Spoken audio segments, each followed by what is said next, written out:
Honey, where are my Studs! pants? Hello and welcome to Where Are My Studs? My name is Brendan and I'm always I am as always joined You okay by my there? You having a co-host, stroke over there? Aiden. Yeah, correct. You got that part right. Alright. Aiden, if you could only keep one Lego set, and it doesn't have to be one you own already, and you have to get rid of every other Lego set in your collection, what set are you keeping? Oof. Or getting and then keeping?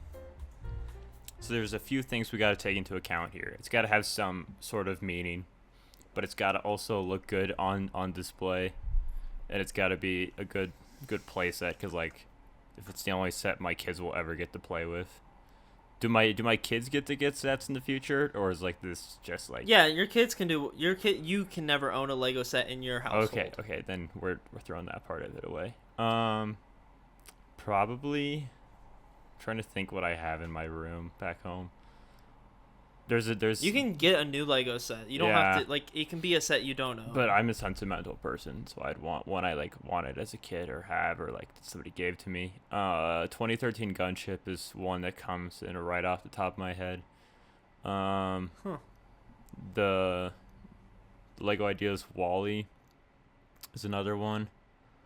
And then the Hobbit Hole. I think those are my top 3 sets. The new one or old one? Old. But that is true. I can get whatever I want. Oh, if I can only own one, UCS Falcon. Easily. Okay. Huh. Yeah, but from my own interesting... collection, I would probably go the Gunship or the Wall-E. What about you? I think I know your answer, but... Yeah. So what I look for if I could only own one set, I have 5 options, of sets I would do. I'm looking for a set that will encapsulate something I love, can be played with endlessly by itself. It's a complete set. You don't need others. Like the Gunship's a cool set. You can't really just play with the Gunship and misadventures. You typically would need a little bit more. Yeah. So that's what I'm looking for. So when I think of that category, there's a few options. We have Pirates Bay, I think is a good set. I'm not saying these are ones I'd keep, but these are ones that come to mind. The 2008 Death Star is in my opinion, the definition of yeah, that's one I thought about. Because that has so many figures, has so much, it can endlessly played with by itself. The 2006 Batcave I think that can kind of fit in that category. You get some good villains and you get enough. And then I think my main choice would be the 2008 Temple Escape Indiana Jones. That's a good one. I should have said that one. I think that set gives you enough. You get Belloc, who's your villains, as along with Satipo. You get tons of traps. You get the plane. I think there's enough you could play with that for a while. I think that the Death Star is a close second, though. That Death Star is a perfect Lego set. I love that set. Yeah, I think the Death Star and Indiana Jones from the ones I find Barracuda's Bay funny that you even mentioned that because you're thinking of selling that, so that's just funny. I am, but that's just because I'm replacing it with a bunch of other pirate sets. That's true. But as a sole pirate set, it's a great pirate set. That's true.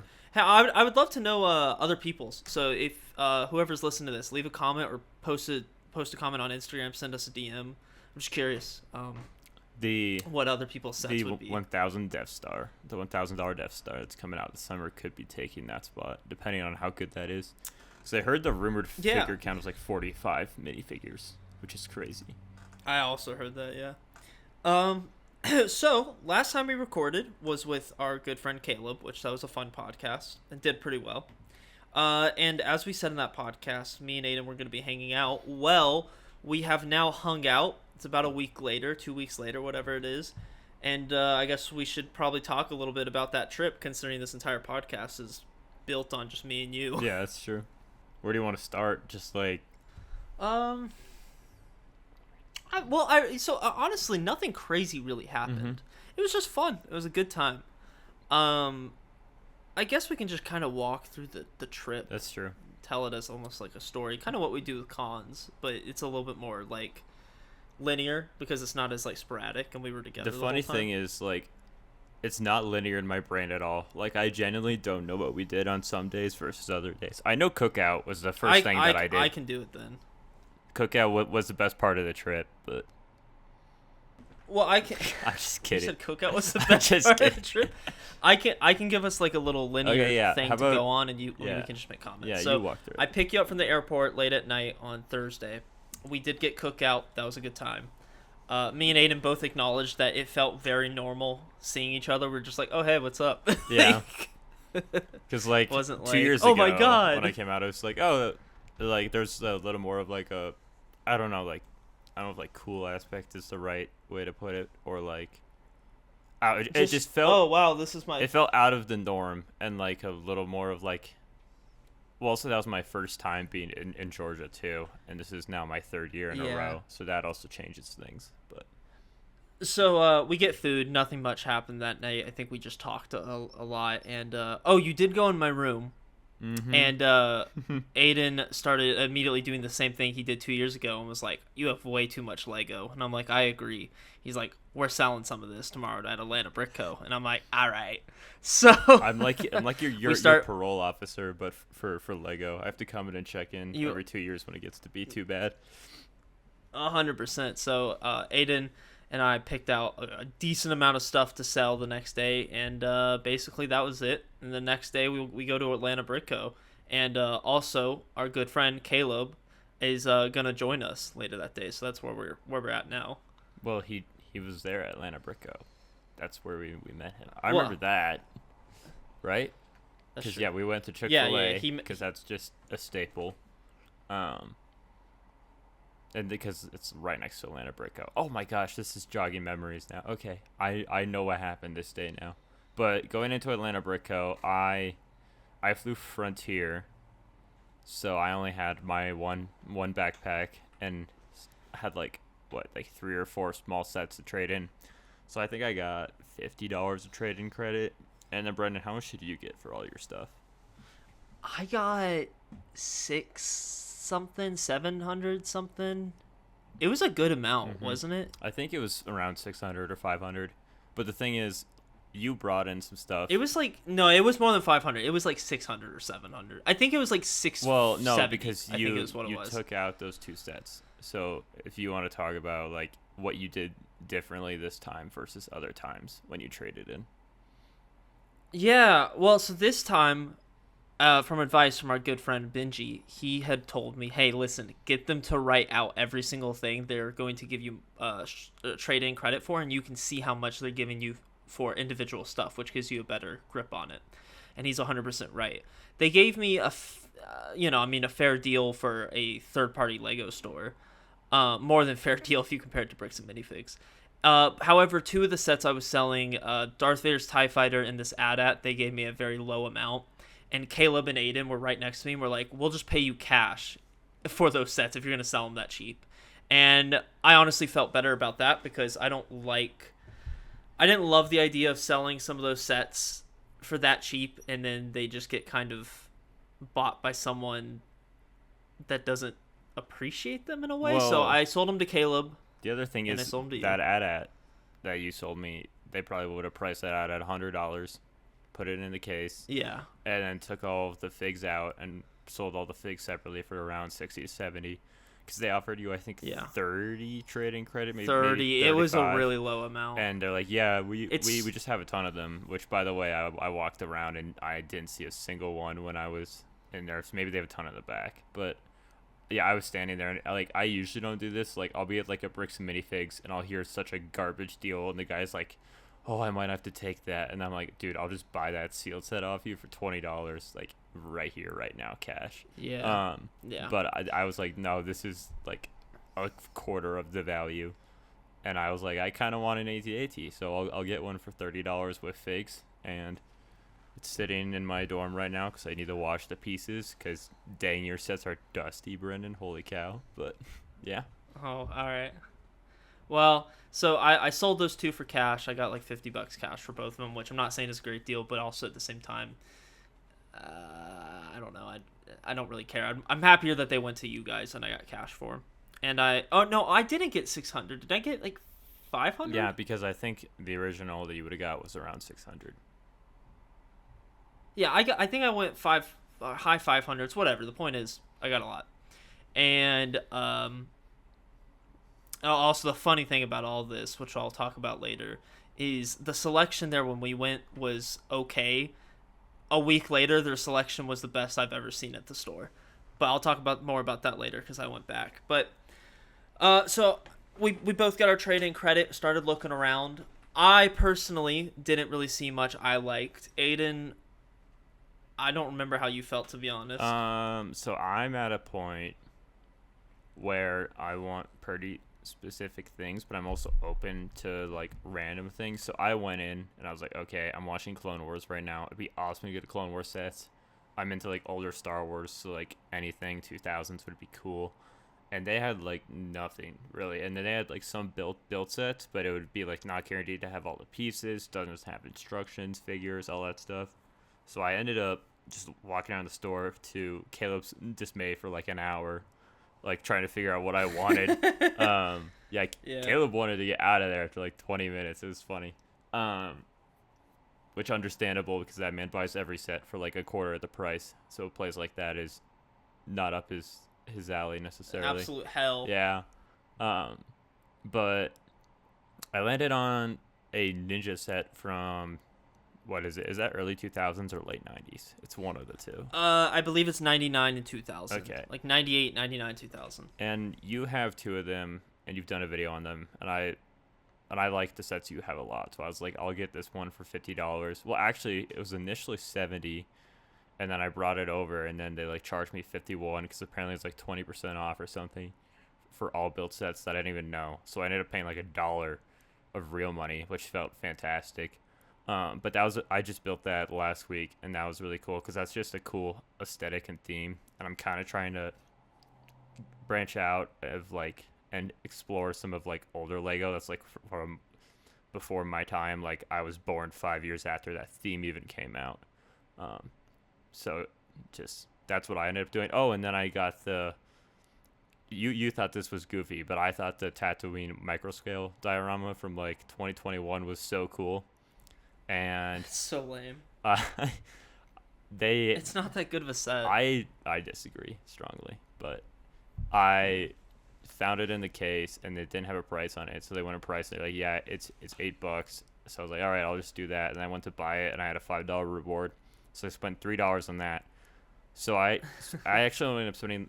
No, and then I got a Coke bottle, so I spent like $7 at Atlanta Brick Co. and then $30 from you, and that's all I really spent of like real money. And I just built that diorama. It's actually really fun building. It's chilling. I'm looking at it right now. It's just chilling on my dorm shelf right now. It's a nice little piece.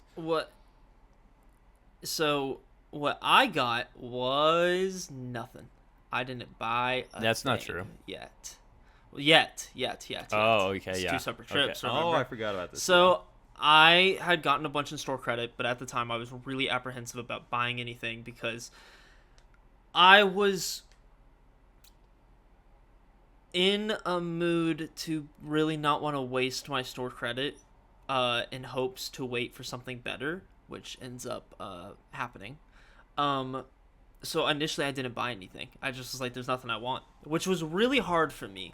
I was tempted to buy a ninja set because I've been playing this game called Ghost of Tsushima, and it's all about the samurai and all this, so I've been in the mood for those 90s ninja sets, but truth be told, the rest of the ninja sets, there's some good ones, I just don't think I need them.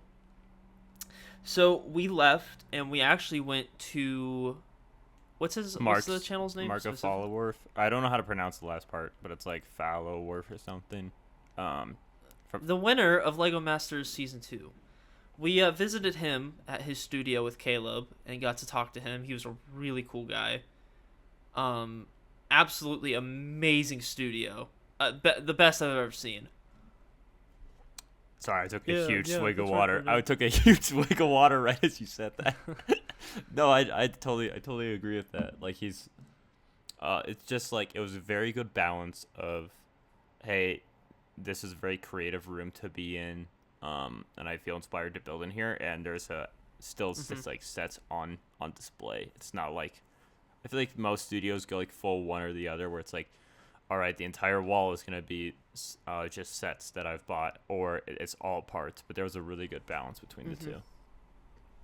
And not only a really good balance, it wasn't your, oh wow, there's all the modern 2021 Star Wars sets. It was like, oh wow, there's adventurers, there's the Lion Knight's castle, there's classic pirate. Like he just had such a good variety of sets. It was a really really like nice looking studio that just it was so well done. I'm sure he has a studio tour probably on his channel. But it's like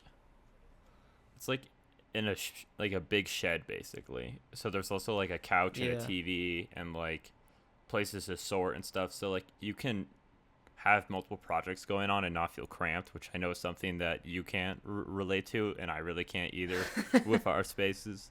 So that's the thing I was the most jealous of, and honestly, more than anything, was like his ability to have a setup where he'd be watching a movie, be sorting parts on one table, and then building on another, and there's still ample floor space.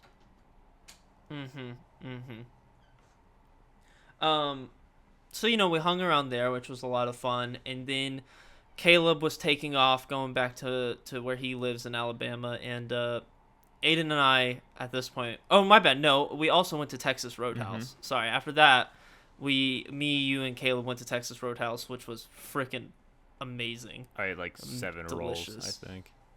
Oh, my God. I was so fat by the end of that. I was about to pop. That was bad. Now I'm just hungry. This was not a good idea. I haven't ate for like 5 hours now. We're talking to like one of the best restaurants out there. But anyways. Yeah. So, but then, I had talked to Mark a little bit, and I was telling him, I'm like, I didn't get anything. I usually go for the certified pre-owned at Atlanta. And he's like, oh, you shouldn't do that. Like, the used sets are where it's at. That's where you'll get the best deals. And I was like, hey, he's right. And I was also sad because I was like, I don't have any Legos. I want Legos. I love Legos. So we made the stop back to Atlanta Brick Co. on the way back to my house. And I ended up buying Build-A-Bob. Oh, we got to include that picture on the Instagram, by the way. That's a great picture. So I get this Build-A-Bob set, which ended up being literally complete for like $100, which I for the longest time, I thought I'd hate this set. I got it, and it's like one of my favorite sets I own. It is so stupid, but funny. And I also got this Knights Kingdom? What is it Knights called? Kingdom, but it's the second one. So the one with the different colored knights. Like the Ninjago type of one. That's a good way to explain it, yeah. And I got that, which I would later soon regret. But we do that, and on the way back, me and Aidan also did something crazy, and this is what I love about when me and you hang out, is it just gets sporadic. At like 8 or 9 at night, I'm like, hey, I think some of the Stranger Things filming locations are around. And I'd been rewatching Stranger Things in preparation for season 5. So we're like, hey, let's stop by and see if we can go see Will Byers' house. So in the, like late at night, we just pull up to this like dirt road in the middle of nowhere that keeps saying like construction, no turnarounds. And we're just like, oh, let's hope nothing happens. And we got to sort of see the Byers' house from Stranger Things, which was really cool. Yeah, the reason he said sort of see is I didn't realize it in the show, but there's this like pretty decently sized hill going down into the house. Also, there's a house like right next to it, which they conceal very well in the show. So we basically and there's a no trespassing sign, so we basically had to like stand on top of his car to like get any resemblance of a picture or video. Yeah, but hopefully we'll make up for it in the future. But yeah, that was really cool to see. It just really throws you off, especially if you're a big fan of the show. And as I had just watched it, it really threw me off. I was like, oh my God, like it changes my perspective. I'm just like, this is nothing what you think it is. Because like my interpretation is I always thought there was like a decent road right in front of the house. There's not. It's like this tiny little dirt road, not paved or anything. So that was really cool. And we also saw a giant opossum, which was crazy. You almost hit a giant possum. It was massive. That was a massive possum. Which totally like added to the other weird thing is, like, as we were pulling into the house, because, like, obviously Stranger Things, it's not a straight horror show, but there's, like, some aspects of it in it for sure. And 100%. like pulling into the woods, like once we got on that dirt road in the woods, it felt like I was like in Stranger Things. I was like, this is creepy. Yeah. I feel like there's something out in the woods. And then I think that's when you almost hit the possum, and I was like, this is just this is just adding to the environment. Like, because you just slammed on the brakes out the blue, because I was just looking out the window and I was like, what is going on? Yeah. Didn't kill him. It was fine. Didn't hit him, but yeah, the area around it was really cool. It was so weird pulling up to that, because pulling up there, you're right, it did feel very much like the Stranger Things world, like Hawkins. So then we were like, well, Mike's house it's like on the way back to my house. We could stop by there as well, because that's like maybe of the houses the other really iconic one. And so we pull up to the Wheeler's house, and that had the exact opposite effect. I was like, wow, this doesn't feel like Stranger Things at all. This just feels like kind of crappy part of Georgia. Like, that's funny, because I didn't feel that way at all, but I did. It just like its location was just so weird. Like the way we drove through that little town with all the bars on it, everything. Oh, I forgot about that part. Yeah, but like the weird part is the area, like the actual neighborhood was really nice, but the town that it accompanies is not at all. It was really off-putting, but seeing his house was really cool, and we actually got to see that one, because that one's very easy to view as long as you don't go on the property. They don't. I assume they don't have an issue with taking pictures. So, and we also saw Lucas's house, which is actually next door. Yeah, it was funny because I was like, "Well, is there anything else we can hit on the way?" And I was looking at all these locations, like as we were about to pull out of Mike's house. I was like, "Oh, Lucas's house is pretty close," and then I look and it says like 80-foot walk, and I'm like, "Wait." And it's literally like one house over. It's not like direct neighbors. You just like, look to your left. Yeah, I'm like, oh wait, that is Lucas's house. So that was kind of cool to like see that they actually are neighbors, like in real life, while also in the show. Like they didn't fake that. I thought that was cool. Yeah. So that was awesome. That was the highlight of the trip for me personally. That was something that I've always had interest in doing, and after, like, as I'm rewatching the show, being able to go visit some of the locations was really cool.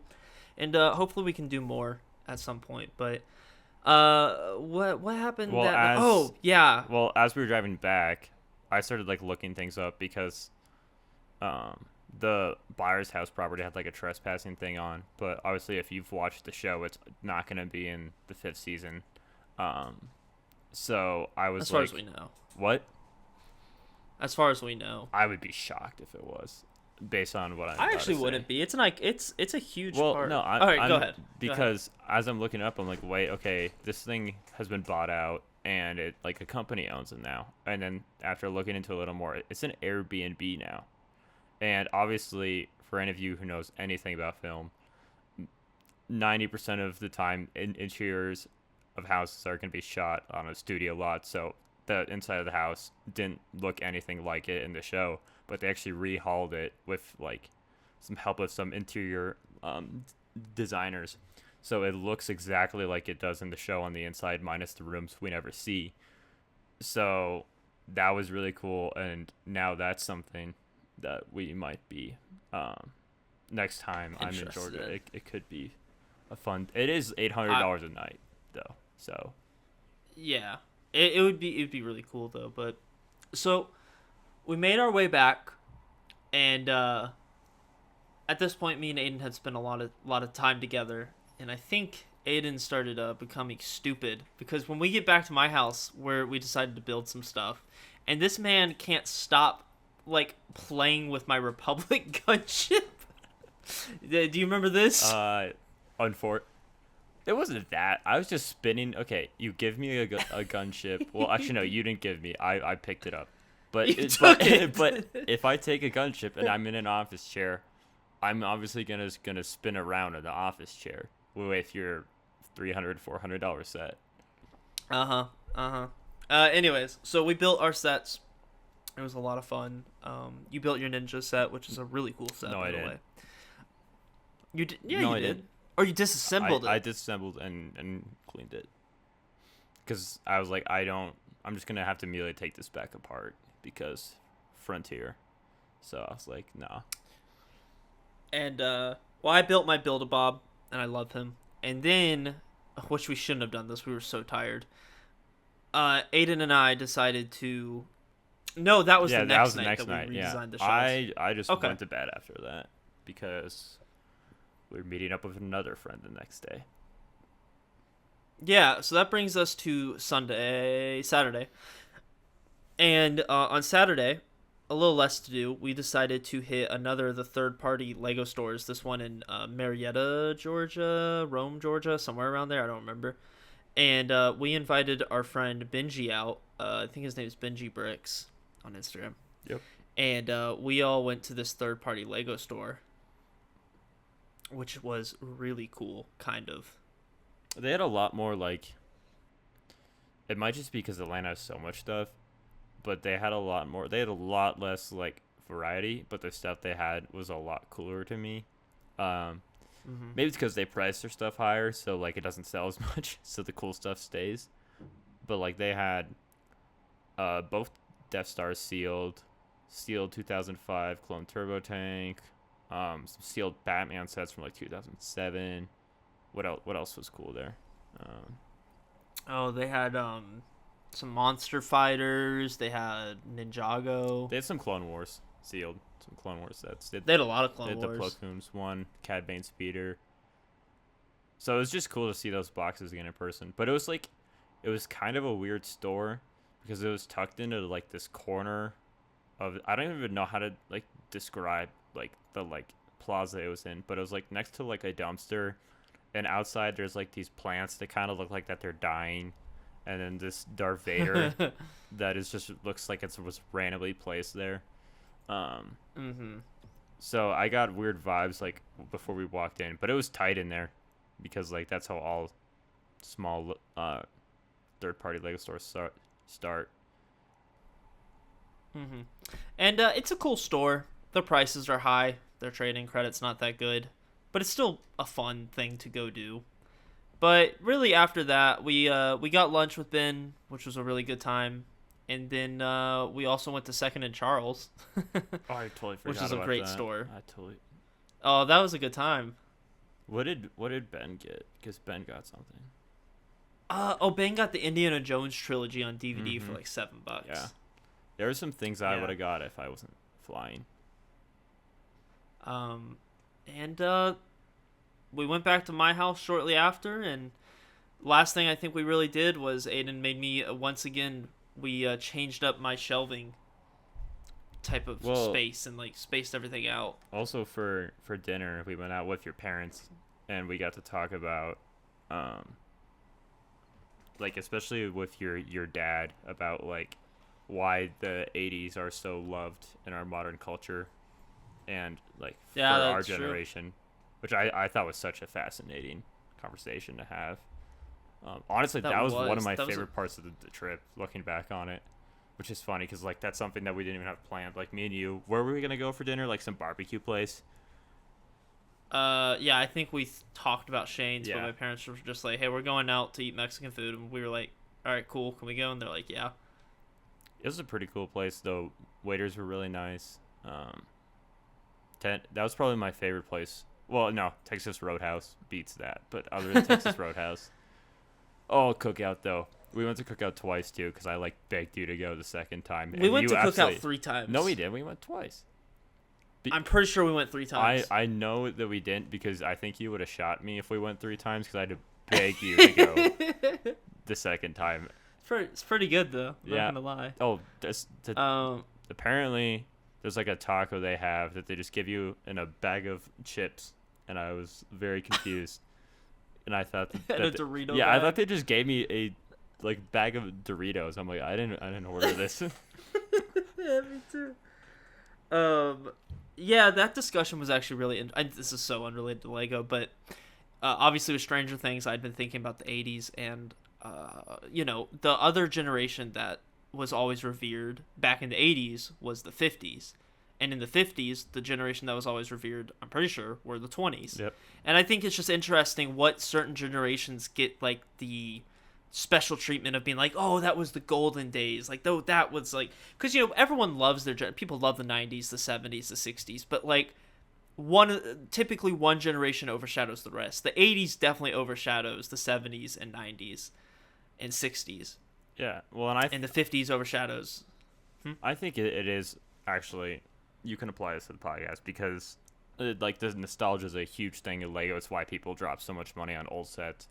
Like, you can't be telling me that there's any reason that's like certain sets that have clearly new better models have been made of that like people are like, no, I want the one from my childhood, like the 2005 Clone Turbo Tank versus the Clone Wars one or the 2016 one. Like, I guess you can argue it's better than the 2016 one, but like that's one where people are like, no, that's the one I saw on shelves as a kid. But I don't know, I think your dad, I think, changed my mind. I do think the 2000s is actually going to be that new, not probably on the same scale as the 80s, but I actually don't think it's going to be early 2010s anymore. I think 2000s. I think it's going to be late 2000s. I think it could be either or. Let me put it that way. I don't think so, because the housing market crash, like, that wasn't a great time for a lot of people. I think it could be the 2010s. I think it could be the 2000s. I don't know. I feel like I'd be seeing more of the 2000s by now, but I think I'm literally only time will tell. I don't think it'll be the 90s. I think the 90s is already having a little bit of a spike, but again, it's not like what the even 80s. is from the 90s, other than Schindler's List? I mean, like punk That's all rock I music, wrestling. Wrestling was a huge thing in the 90s. NASCAR, or is that more early? South 2000s? Park, Simpsons. There's the 90s has stuff, but I mean, it's just. I think the 80s is so much more. I don't know. I think me and Aidan both discussed if like the 2010s was gonna be that generation, because I don't think it's definitely not gonna be the 2020s. That's not even a contender. Anything. Ooh, minus Marvel. That's the only thing I think. But anything that like is an exception, just anything before 2017 is in play. I don't think after 2017. Because like, time will tell. I don't know. Like, do you remember? Also, like, fads happened way more. I feel like do you remember when Pokemon Go was huge for like 3 months and then it died? Remember when Among Us wasn't like a meme? It was like an actual game people played. Like, stuff just dies so fast now. I don't know. I would, again, anyone listening, love to hear your take on this. I think a lot of people are immediate to say what they grew up on will be the next big thing, but again, the 60s, the 90s, the 70s, like a lot of those, yeah, they had their moment, but it's not in the same light as like the 50s or 80s. But the 2000s is a contender. I think the 2010s is a contender. It'd have to be early 2010s, but yeah, I guess. I think it's early for all the generations. I mean, like, what do you remember from like 88, 89? Well, I wasn't born yet, so not a lot. But not much. I just don't think much happened. The Last Crusade came out, so there. You know what? Fair enough. I'd like to apologize. So, anyways, that's the gist of our trip, I think. Yeah. It was a good time. We just woke up and I went to the airport.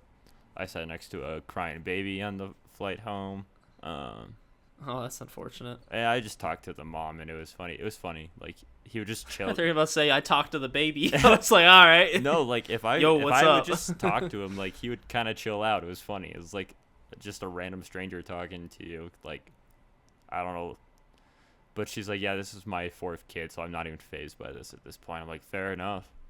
But I want, because obviously I was there for all of this, so I know all this. But the week after, you had a lot of Lego related purchases and things you've been doing, so I kind of want to hear about all of this in the past 2 weeks.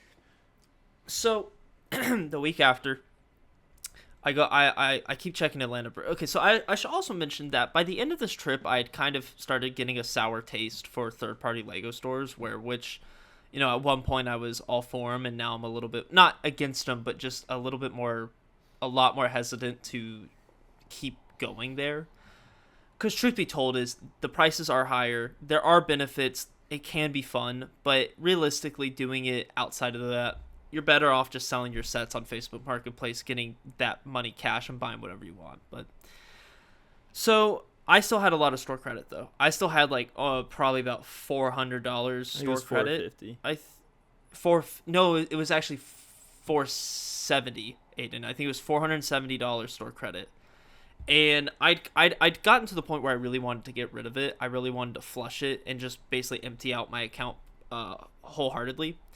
And the reason for that is with third-party Lego stores, again, store credit's great, but I just don't feel super comfortable having anything over $100 in store credit just sitting there.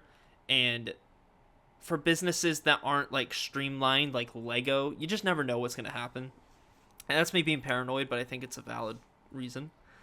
So I find out day after Aiden leaves, they get Jabba's sail barge, the Clone Wars AAT, the Clone Wars Corporate Alliance, the 2006 sail barge, by the way, the 2009 Corporate Alliance tank, the Spider Droid, the gunship. I mean, they get every set you could want that would have been so awesome to see. They get. They have the droid gunship. They have, God, what else do they have, Aiden? I'm just going through the photos you texted me. Oh, I think yeah. you listed all Yeah. of them. They had more than even what I listed. I can go in and tell you that. But they had a lot of cool stuff. And I was like, you've got to be kidding me. They have this a day after you leave. Yep. They get all this. I was just like, what the heck? Oh yeah, they got the Jedi's hyperdrive ring from 2007. They got Anakin and the Vulture droid from 2005. I mean, some of the coolest pre-owned sets you could want were at this store now, and I just thought that was so funny. So I wanted the sail barge, and I had almost, and I'll just be clear that they were charging $500 for it, which is It was 400. I'm looking at the picture. It was 400. Yeah, so maybe with 370 then. Yeah. No, I know. You might be right. Yeah. They had the sail barge. I've been wanting the sail barge for a very, very, very, very long time. However, well, there's no however. I basically knew as soon as I saw the sail barge, I'm like, ooh, I should go down there and buy the sail barge. I can flush away the rest of my store credit. But I also saw some of the other stuff they had, and I didn't really want to spend any real money. So I brought one more set to sell, and I got $75 for it. So I had in total, which set like, was that? The Spaceman set. Spaceman? Yeah, what's that Spaceman set? The Hailfire Droid. They also had the Hailfire Droid. The Galaxy Explorer? Galaxy Explorer. They gave you 75 for that? 75 or 80? No, it was 80. That's crazy, because, like, that's going sealed on eBay for 80. So you made out like a bandit on that. It was nice. And as soon as they gave me that 80, I said, yeah, I will take that. So I got that, but then I was like, oh man, look how many Clone Wars sets they have. I'm in the middle of watching Clone Wars, and I was like, I could get the AAT, the Corporate Alliance tank, and like another Republic tank. They also had that.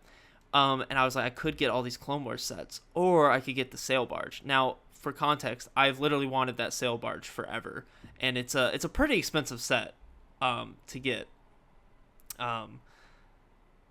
So I was really debating, but I ended up getting the sail barge. But I was like, I still got like $56 left, whatever it was. And I didn't really want to spend any money, but I ended up folding and was like, you know what? I do want some sort of Clone Wars set, and I ended up purchasing the Corporate Alliance tank droid, the same one I got for Christmas of 2009. And I got both of those, went home and built it, and had a great time. And now I own both of those sets. That's just so funny. That it was like the day after I leave. It's like, yep, we actually have all. I actually saw them working on the gunship. I was like, oh, they're probably gonna have that one ready soon, but that would not fit in my bag alone. Anyways.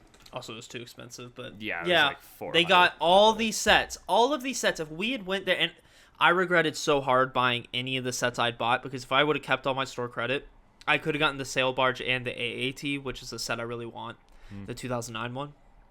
But yeah, they had a crazy selection 2 days after you left. Because me and Aiden, while in Atlanta Brickco, were like, God, they need to have more certified pre-owned. Oh, this place is in the ground. Yeah, they were just like, there's like 2 Star Wars sets certified pre-owned. I think that was it, and it was like a $19.99 set for twice the price that it goes for on eBay, and then like one other set. And I was like, yeah, I guess I'm not getting Star Wars.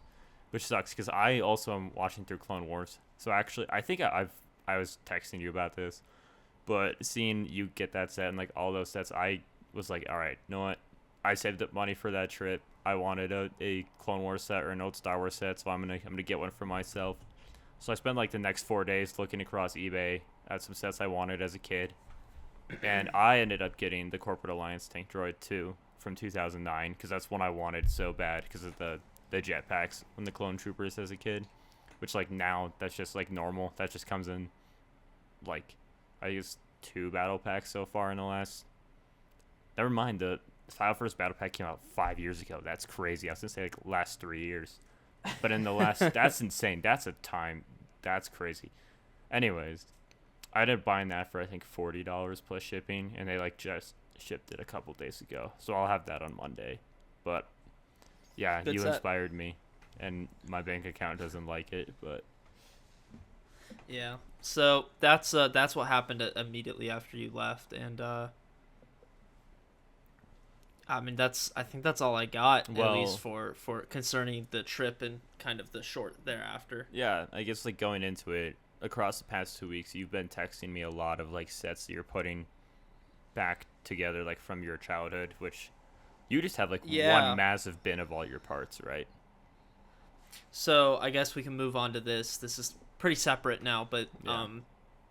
something that Aidan does is you put together sets you had as a kid through your big bins of parts, right?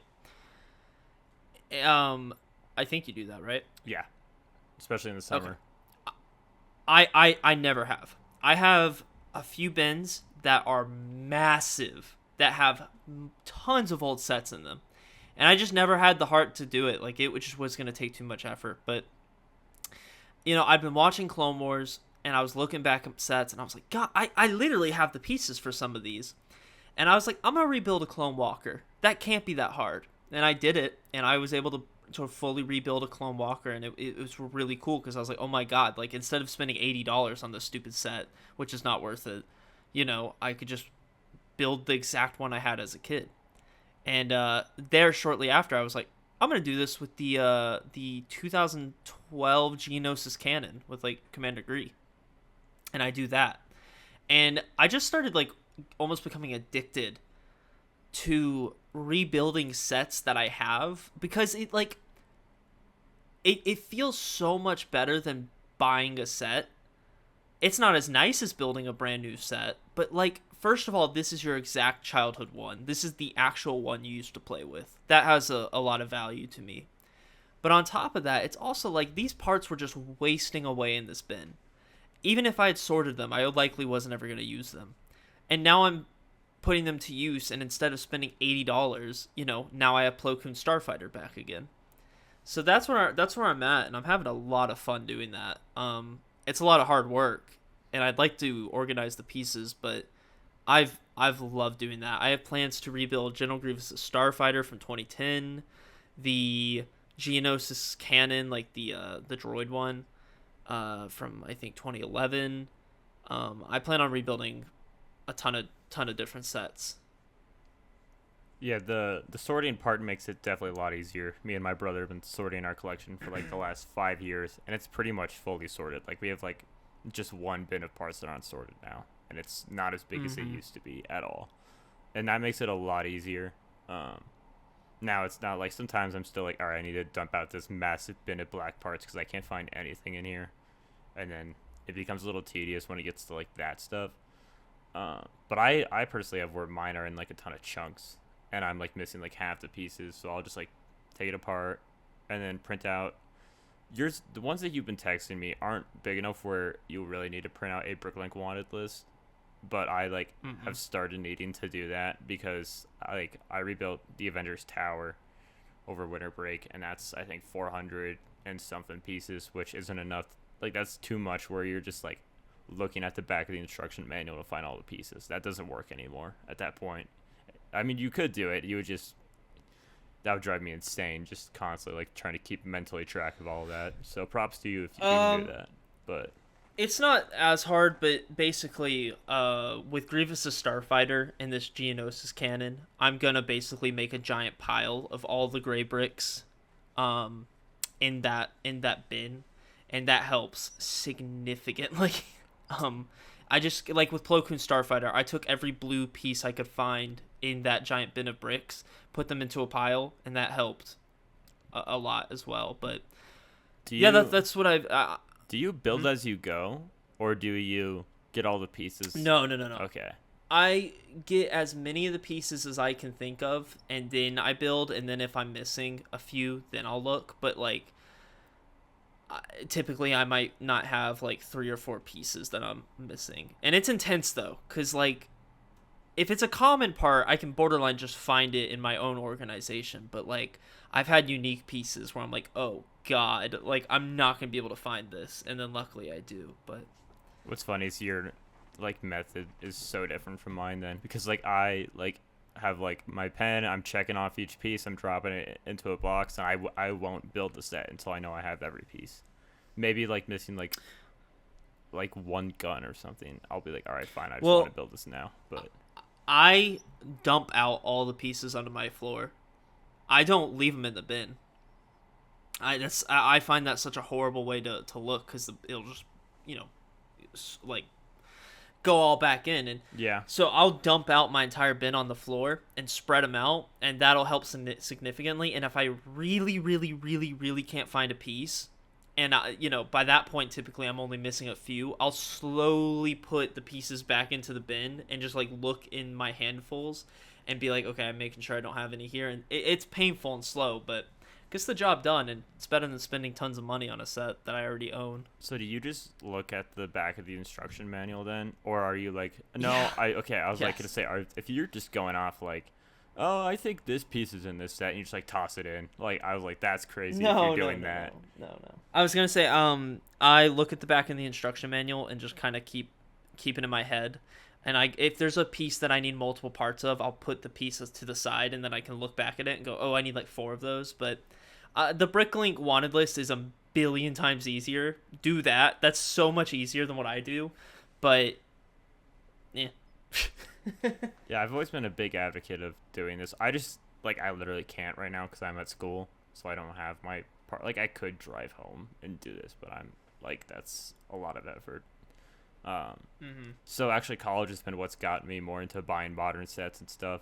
Because in the past, I'd just be like, I'll just find the parts to this set I had as a kid that's taken apart, and like that's usually what I do in the summers. I don't usually buy a ton of Lego in the summer or like during breaks, unless it's marketplace and I'm just like find something really good. But yeah, I really like it because one, you're not spending money, so there is that. You don't see the numbers go down in your bank account, but you still get a new set, so it's like awesome because of that. And the other part is like this is the one I had as a kid, which you mentioned earlier, and like I've talked before on the podcast about how like each set for me has like a story behind it. So like for one of them, like my great grandma gave it to me when I was like 5, and I like there's a picture of me with the set built at Christmas, because that's back when I would just build a set immediately after I got it, which I need to start doing more of. But like that's always gonna have that value to me. Like those are the actual pieces. Well, like what's funny is not all of them might be like they might be from other sets you had that are the well what's but the sentiment's the same. Yeah, what's the like ship thing people talk about, like if you go ahead and take out enough parts of a ship and put new ones in, is it even the same ship anymore? If you heard about that? Yeah, I hear that, but there's some pieces that I know are set exclusive that I don't own otherwise. That's true. And no matter what, all those parts in that bin are from probably like 2015 and below, and I have a good enough knowledge to know that probably a good 80% of those pieces are from that actual set. At least with ones that are more unique, like Plo Koon Starfighter. I don't own most of those pieces elsewhere, so people can say that, but also those people, I just don't agree with that sentiment. I think if you're putting it together from your parts collection, I would say most of that is, even if it's not from the exact same set, it's still from that era of when you actually played with Lego and like really loved it, and that's what counts, right? Well, and there's still times where you just cannot find a piece. Like when I I did this with the 2013 Republic gunship. I think, and during COVID, I did it because my brother. So my brother had the set as a kid, but he took it apart. And like one year for Christmas, he's like, "Hey, this is yours. You just have to find all the pieces and put it back together." I was like, "Sweet, Micah, thanks." Which like sounded sarcastic, but it was like that was actually sick, because like that's like Republic gunship was like my stuff as a kid. That was like what Star Wars was to me. It was clones, Republic gunships, ATTEs. That was Star Wars. So I just went through and tried to find all the pieces. I couldn't find all of them. Like after I probably spent like 4 hours trying to find all the pieces. So I had to order some. Like who knows what happened to those? They're probably in a mock. Could have went down like a vent. Got left at our old house when we moved. So it's still close. Like I'd say 90 to 95% of the pieces. So it still feels like the original set that like from our childhood. Yeah. But it's definitely something you should do more often, because it saves money, and it's like, this is cool, because this is the one I had as an actual kid. Yeah, I mean, I don't want to do it infinitely because for what it's worth, I only had ever so many Star Wars sets, and also, there are some that I don't care about rebuilding Luke's land speeder. But specifically these old Clone Wars ones from like 2010, I do hold a lot of nostalgia for those, and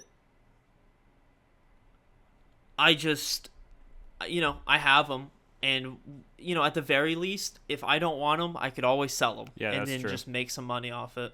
So yeah, like I said, my plans right now are Grievous the Starfighter, Geonosian Cannon, the Wampa's Cave. I think there's one more Star Wars one. I just can't remember it. But I got those 3. I got some battle packs I want to put back together, like the Assassin Droid one, which I know is crazy, but I mean, we all had it. Yeah. There's actually a city set I want to put back together. I think that's mainly it. So it's not infinite, but it also helps decrease the amount of random parts in that bin, which is nice. Because if I do want to organize it, which I do at some point, it'll make it a little easier. What sometimes happens for me when I do this, and I want to see if this is something you also like kind of have the same thought or experience, is like I'll rebuild a set that hasn't been put together since I was like 9 years old, 10 years old. I'll be like, wow, this is a lot smaller than I thought it was, because like back then you were smaller, so obviously like proportionally it was way bigger. Like, is that something that ever happens to you when you put them back together, or is it like pretty close to how you remembered the set? Oh, well, like the Clone Walker maybe a little bit. Plo Koon Starfighter, no, but that's only because I built Anakin Starfighter not long ago. But Geonosian Cannon as well, no, but maybe for the Clone Walker a little bit, yeah. But I don't know. I haven't built Grievous the Starfighter yet. That might be the one to do it. I'll have to check back in with you on that on the next podcast. Oh, I also got one more set. Oh. I bought Captain Rex's Y-Wing. Oh yeah, I remember you texted me that. Because it's like $8 at Target now, right, or something like that. Maybe I don't remember how much. I think it was like $9. You bought a modern Lego set. I'm so proud of you. A microfighter, no less. So are you just gonna? What's wrong with are you it? even gonna build it, or are you just gonna take the fig out and toss the parts in a bin? I already built it. I built it as soon as I got home. Yeah. I was watching the Umbara arc with Bridget, and I was like, oh, I gotta get myself a Rex. So I went to the store and bought it, and then I was like, well, where do I put them? I don't have any like, I'm trying to expand. I don't have any shelf room. I would like to have like 3 or 4 shelves of Clone Wars displays, and one of those have like all my Episode 3 style clones on it. Those clones just like, objectively they're not as good, but that aesthetic is just one that I love for clones. The Phase 2 armor? Yeah, from like 2005. Are you talking about like the Lego ones? I'm talking about like the Lego figures. I like those more than I like those more than I like the modern ones. I mean, I like between the 2010s, the 2000s, and 2020s before the helmet holes. I would say I like the 2000s aesthetic the most. And then probably the 2010s, and then the new ones. The new 501st I like way more than the 2010s 501st, though. So it kind of varies. I don't have an issue with almost any of the clones. I like them all. I think my favorite, obviously, was probably the 2020 501st. You know, I will say I was looking at the helmet hole clones, and I was like, yeah, these maybe Ryan's got a point here, but like I also don't care at the same breath. Like I agree, but I also am just like, oh well. I was in Target yesterday looking at because like obviously it's stopped by the Lego aisle every time you go. So I was there and I was looking. I was like, dang, this Ahsoka Trooper Battle Pack is actually kind of sick.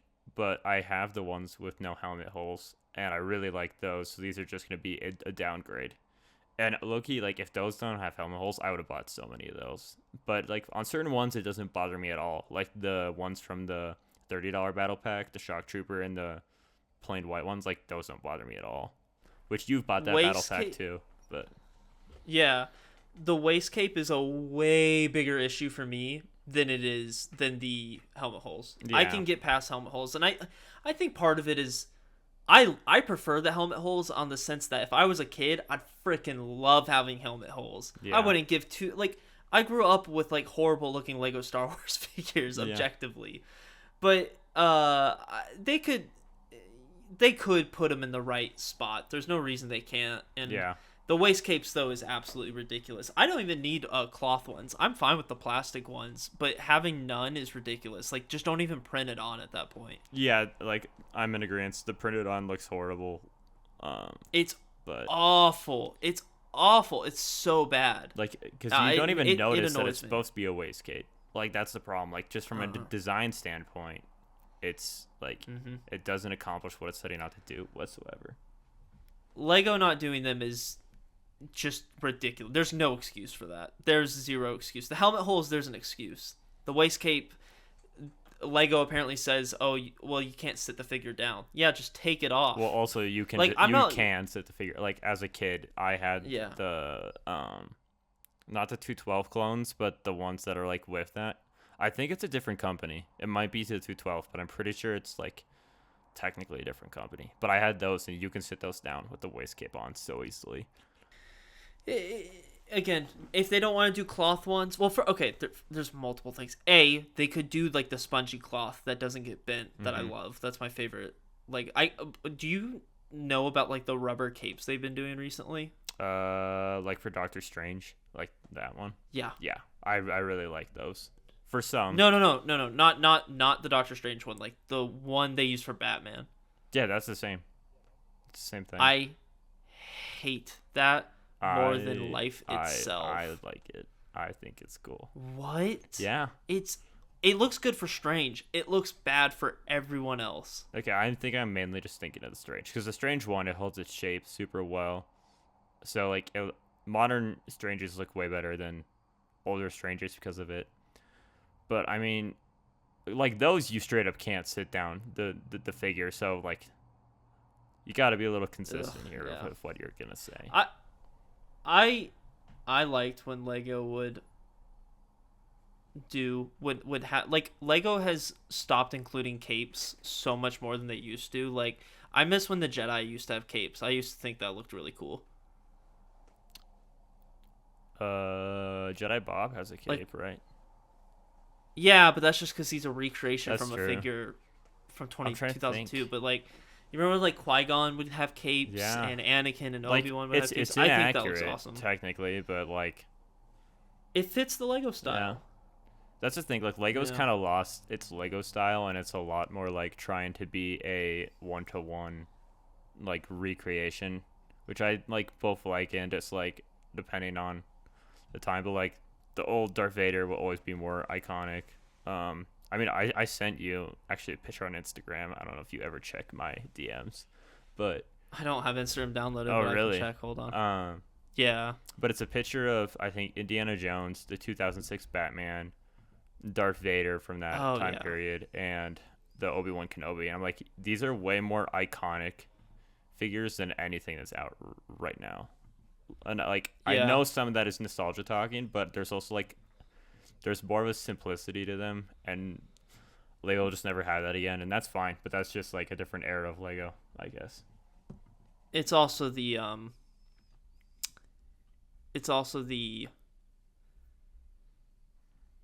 huh. 3 hours ago, the new Jango Fett leaked. Sorry, I just saw it. Oh, really? You should. Yeah, it looks pretty. You should text bad. that. You should text that to me. That looks awful. We can get my live reaction on this. It doesn't look good. His helmet looks weird. Like, something about it looks weird. I think part of it's the Lego games, though. Lego games made a lot of those figures iconic. But nevertheless, yeah, he looks weird, doesn't he? Okay, I think... Maybe it's the picture. Yeah, I think it's the picture because the colors just look off, but I don't like the arm printing. Even if it's accurate, like, it looks weird from this picture. But I think the helmet is actually more accurate than the older ones.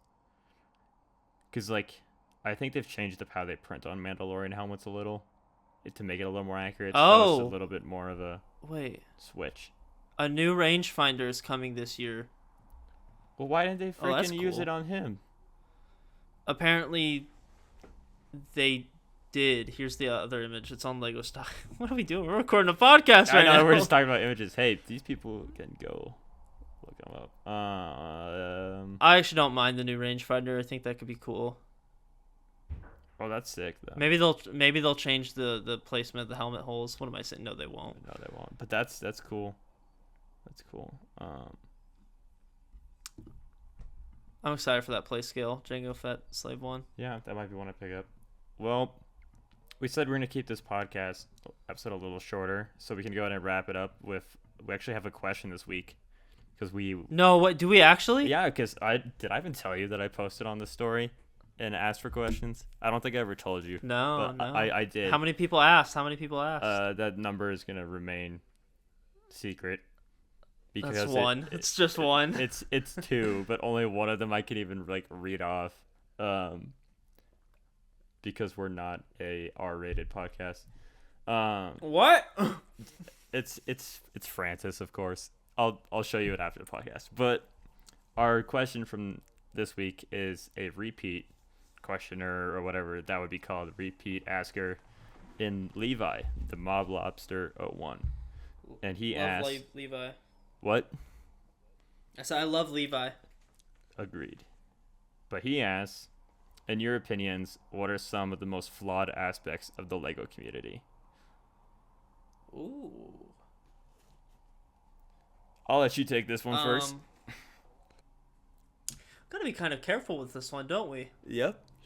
Well, okay, one that I hear people say a lot revolves leaks, and it's like you don't get to see things just like appear on a shelf anymore, because like that's actually something that when Ethan came to Brick Fair, and like I think we walked around a Lego store, and it was the first time in a Lego store in like probably like a year knowing Ethan, and he was like, wait, this set's out, they made this, like that's got to be such like a interesting and unique cool experience thing. Yeah, like that. Like I rarely, even like themes I don't care about, I know what's coming out. Yeah, that's less of an issue though with leaks and with internet and being in the community as a whole, because Lego still really it's a double-edged sword, because I like leaks because I want to see what I'm getting, but also I agree, like I can't even imagine just showing up to the store and be like, oh wow, that's an awesome Star Wars set, can't wait to buy that. Like, well, I mean, you're right, that's how really it was happen. As a kid. Until I discovered when I was like 6 that I could look up and watch videos about what was coming out. So I would actually that was never really a thing for me. Like when I was 6, I would like know like, hey, the Republic Cruiser's coming out this next summer or something like that. Like I would just know that because I'd watch YouTube on the family computer. I actually look at City Leaks a lot, which is funny looking back on it. But worst parts of the Lego community. Do you have something yet? I do. Are you allowed to say it? The issue is a lot of them are specific people, which I don't know if I want to really name. Well, yeah, you don't have to name people. There are definitely people in the community that are not good people. Yeah. Okay, well, that's a bad answer. Let me think of something better. Okay. Politics. I think Lego Star Wars' community is pretty bad, unfortunately. Star Wars community does complain a lot. Mm-hmm. And it also is always focused on the prequels, because stuff has happened for the original trilogy that gets an easy pass, where if it happened on the prequels, people would be like having a meltdown. That does happen. 100% happens.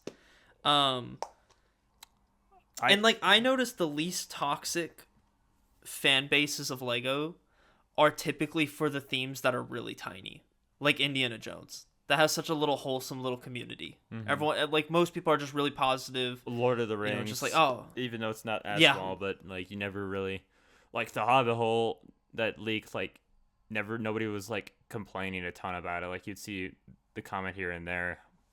That's like, oh, I wish we added this, but maybe they'd like execute those sets better. You could also argue. What's funny is like the DC community. Like, I guess I just don't see anything. But like, they're getting nothing, and like, you don't hear a peep out of them. Maybe because they like don't exist anymore because of that.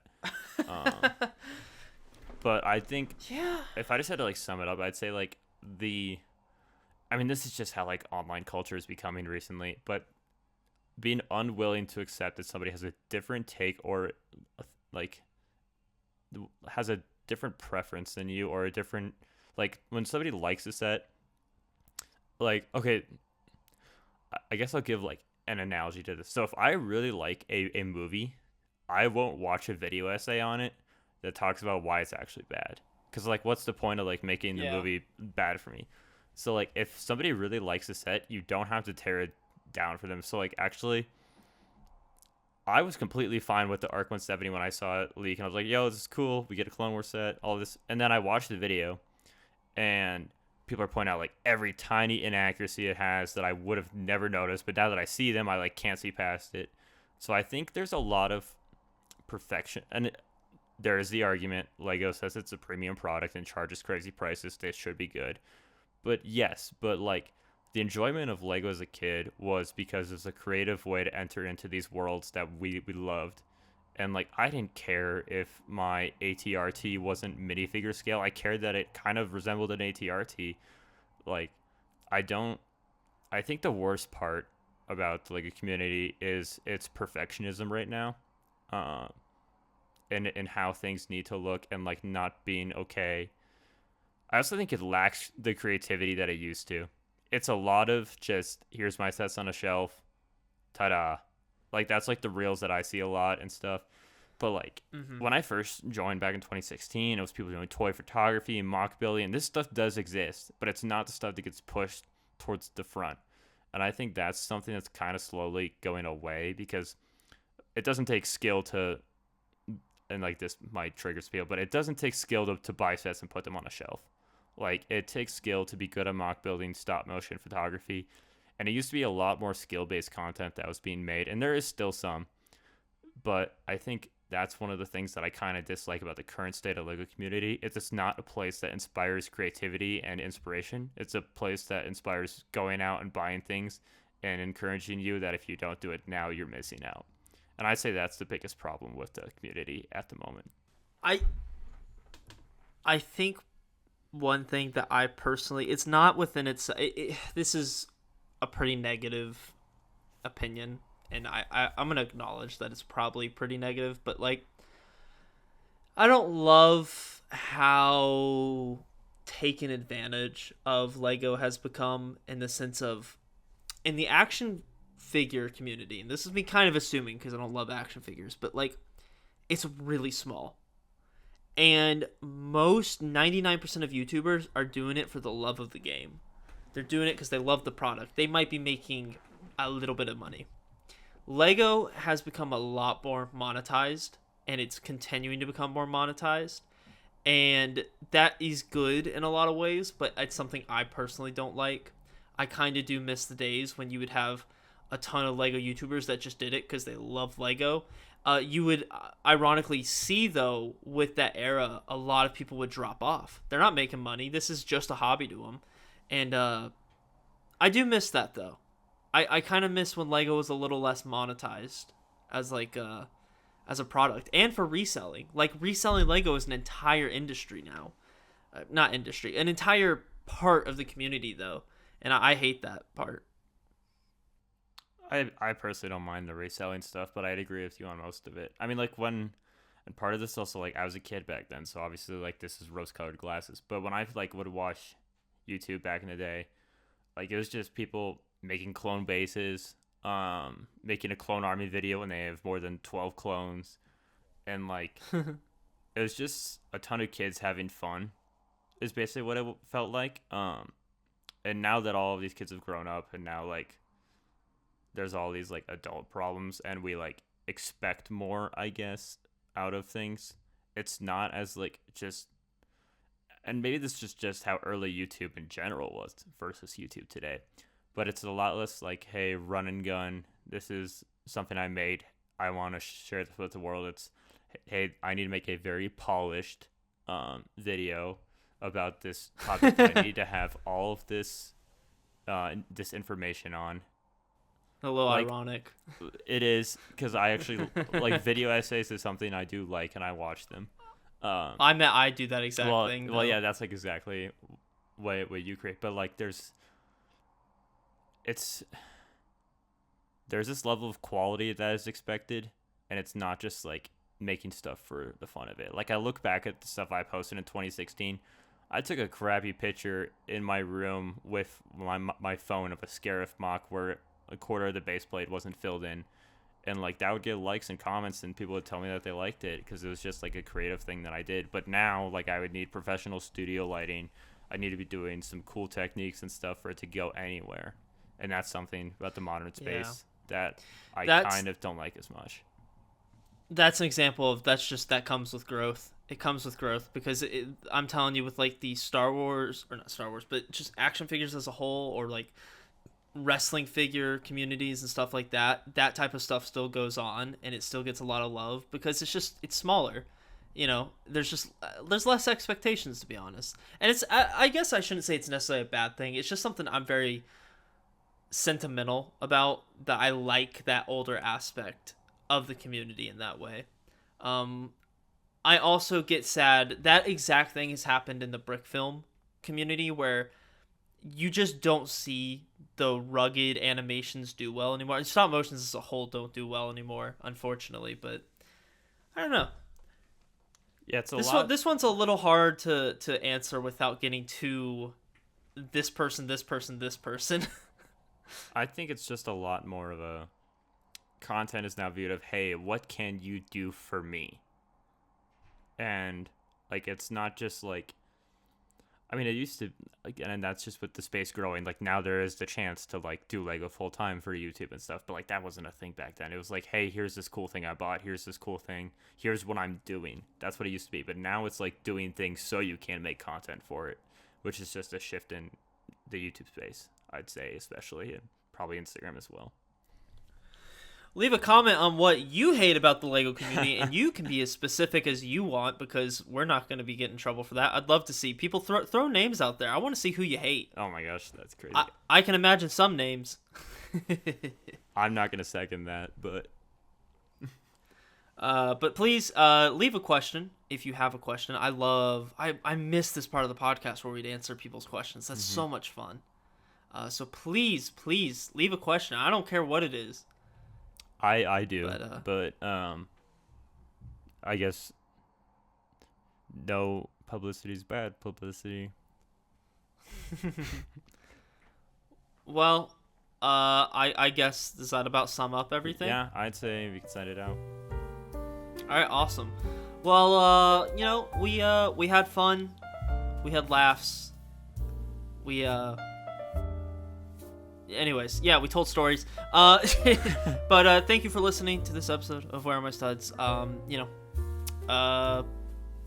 I do an intro? What do I do? Help. Well, this is an outro for one. Help. And for oh God. Oh no. Thank you so much for listening. I hope you had a fun time. Shut up, Brendan. I hope you had a fun time. I hope you had a fun time listening.